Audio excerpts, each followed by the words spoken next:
Okay, so we are playing a game of Warhammer down here. This is Steve from Normal, Illinois, and he's playing Empire. I'm going to get some practice with a Waupaca list. Turn one, we ended up doing the battle for the past scenario. The long range, the long run. Yep, and Steve with his deployment has his general over here on a bird that he took out from behind the tower because he didn't know if I was going to go first or not, but I did end up praying. He has 27 duelists over here. 27 swordsmen with 1 duelist, my bad. 3 warrior priests, 1 in each unit, 1 in the 35 halberd regiment, 1 over here in the swordsman. And 1 with the flagellants. And 1 with the flagellants over here. Went light on the artillery, but that's okay, because he's got plenty of blocks for shooting. He does have the mortar, 1 cannon, the handgunners in the tower. You can't even see my hand in this, but and then the archers, crossbowmen over here behind the river. For the Bretonians, we've got a regiment of 30 men-at-arms, probably going to be trucking over here to either kill him a general or something. 2 trebuchets, 1 in the corner, 1 in the other corner, 1 regiment of archers on the hill, and then a couple lances over here, 7 of the realm, and then a larger unit of 10 realm with 3 characters. Errants kind of mixed in the middle there. They're the yeomen. And then a unit of 6 Grail Knights without a standard. So we will catch you up after turn 1 and let you know what's going on. So the end of turn 1 puts me at a huge block in the center, kind of going multi-directional. His left flank coming up, going towards my men-at-arms, and Treb way in the back that you can't hardly see, but we'll move that. You try to cast a couple spells at my units, but most of them were out of range. I just filled a couple, so that really wasn't crazy. A couple prayers on the general. Yeah, you got the ward save off. Ward save and reroll hits and misses. So that's good. And I didn't dispel any, which I probably should have. They remain in play. You can always get them. And then over here, I tried to do a comet between his 3 units to pick off the mage, and that didn't work. I rolled a 24 on 6 dice, and then you had 31 on 8. 8 dice. So the warrior priests are definitely helping the dispel pool. All right, and War Machines, he rolled a 1, unfortunately, to cannon snipe the trebuchet on the other hill. And with the pie plate from the mortar, it ended up hitting about 5 or 6 guys over here. I think we killed those all. 3. Killed 3. Killed 3. All right, that's a wrap up for turn 1. On to 2.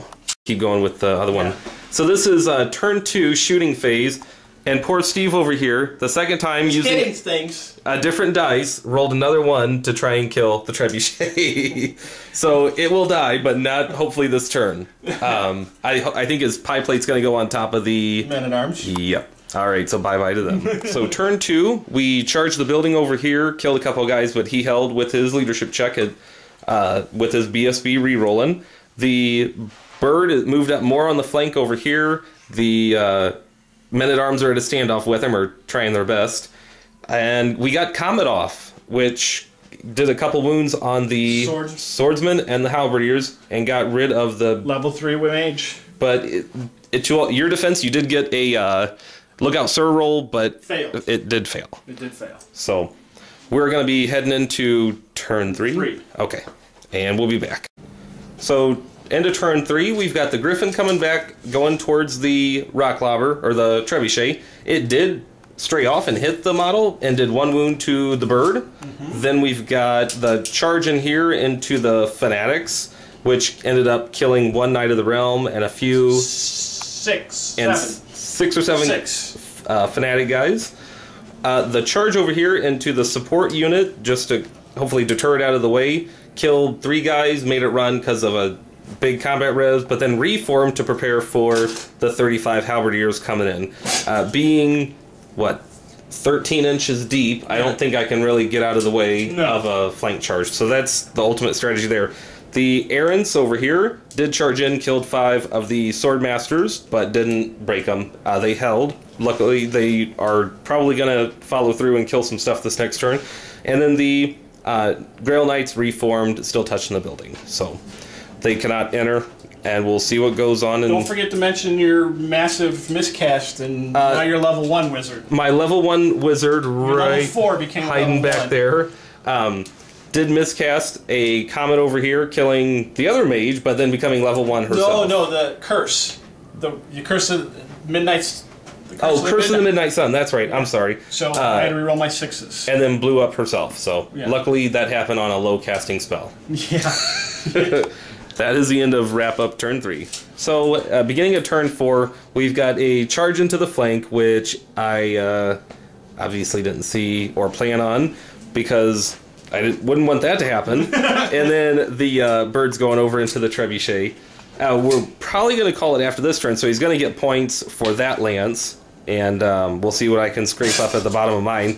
Got a grape shot into probably the knights there and or mortar, so we'll see what happens. So at the end of turn 4, we had the men-at-arms over here, 5 actually, or 5 or 6 died. So we should have it looking like this. And fill in that back rank. He held on leadership 4. I only won by a miraculous musician, breaking the tie. Right. A bunch of dead knights over here. In the center of his battle line, we had the halberdiers taking a charge from 12 realm knights, general and BSB and damsel, and broke through them just because of the amount of attacks and kills going back and forth. The grail knights did get into the flank of the swordsman who broke and ran the errants, but rallied.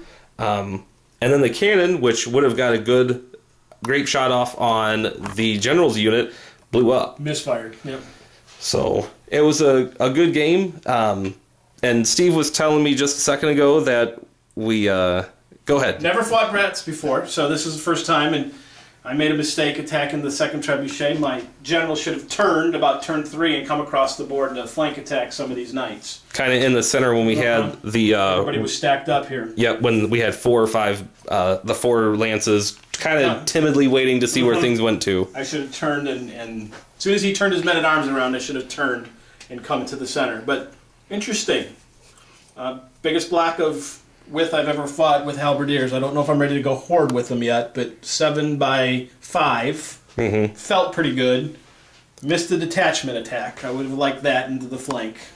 And I tried to hit those detachments first before we got into combat, just so I would avoid the flank charging and have disruption on me happens and lose my ranks. So interesting. Beautifully painted army. Well done.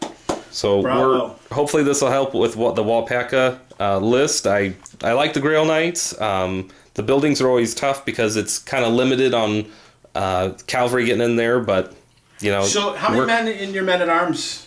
How many men in that block? The Realm had 7 over there with the flaming banner. Your men-at-arms had 30. Okay, so if you did want a watchtower, you wouldn't have anybody to put it. Oh, you put your.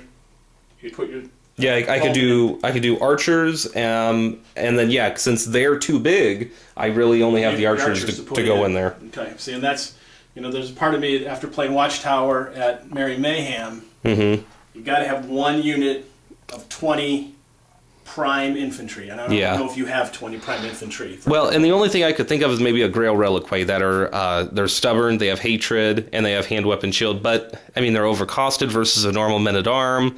I'm just better off going with Errants and Realm cost-wise. I would bring a greatsword unit. Yeah. So for me, I'd have to bring 20 greatswords in case I get a watchtower. So you think that's something I should prep for? I don't know how they're going to do it. I know they talked about on their last podcast doing 2 scenarios based on your steadfast banners, the banner thing. Okay, like Blood and Glory scenario. Okay. So those are going to be minor victory areas. So I imagine that there's at least going to be 1 type of scenario revolving around the tower.